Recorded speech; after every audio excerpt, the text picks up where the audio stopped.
Here's check on stories we're following for you today on Robin Hood Radio.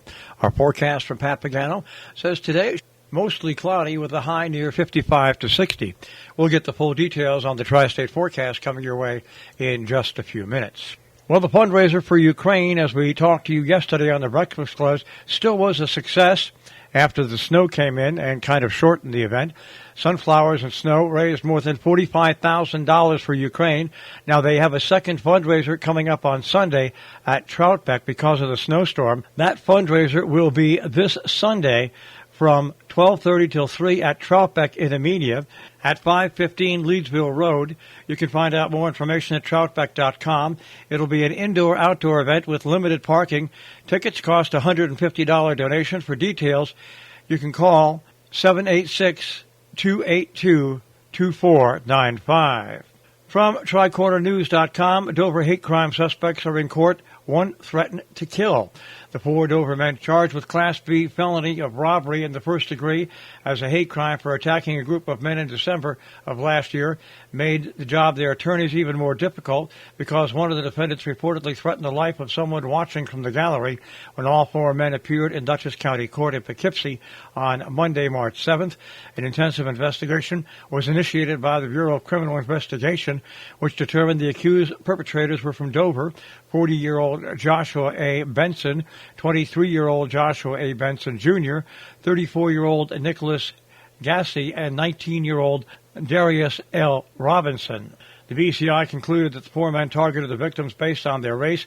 All 4 were arrested for robbery in the first degree as a hate crime, a Class B felony. They were arraigned before the Town of Dover Court, were then remanded to Dutchess County Jail pending future court proceedings. It appears New York State mishandled COVID in nursing homes amid ill-prepared health department filings, according to a report that was released, as COVID-19 ravaged New York nursing homes as the state health department failed to properly track coronavirus outbreaks in the facilities and help former Governor Andrew Cuomo's administration mislead the public about the crisis, according to that new state report. Those are among findings of a state controller's office audit of state government pandemic response in long-term care facilities. The 58-page report details how the state's top public health agency was ill-prepared to handle the massive scope of COVID-19 infections in nursing homes, while its leadership seemingly acquiesced to the Cuomo administration's attempts to downplay the death count by about 50%. More than 15,000 nursing home residents died due to COVID-19. New York Governor Kathy Hochul signed 3 bills into law yesterday that will strengthen New York's protections for victims of workplace harassment. 6 months after Governor Cuomo resigned amid sexual misconduct allegations, the state legislature proposed a series of bills addressing everything from retaliation against complainants to establishing a confidential hotline for victims of workplace harassment. Several of those bills made it to Hochul's desk this week, and the governor expressed support for bolstering the state's resources for those who faced harassment or discrimination while at work.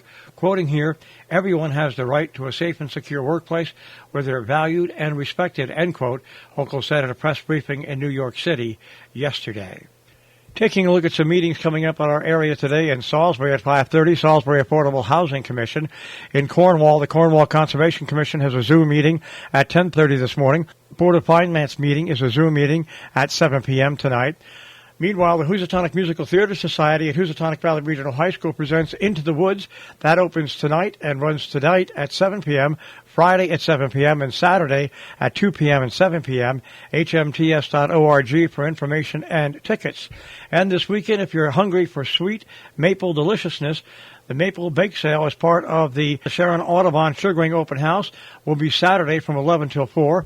Mouth-watering baked goods such as maple bacon cupcakes, maple cookies, maple pecan pies, tarts and muffins, maple walnut coffee cake, maple whoopie pies, and more, all made with Sharon Audubon Center's very own maple syrup, will be available for purchase while supplies last. Our business brief is underwritten by Morgan's at the Interlaken, where you'll find specials every day, 7 days a week, a tapas menu, and you'll find them on Facebook and Instagram and at interlakenin.com.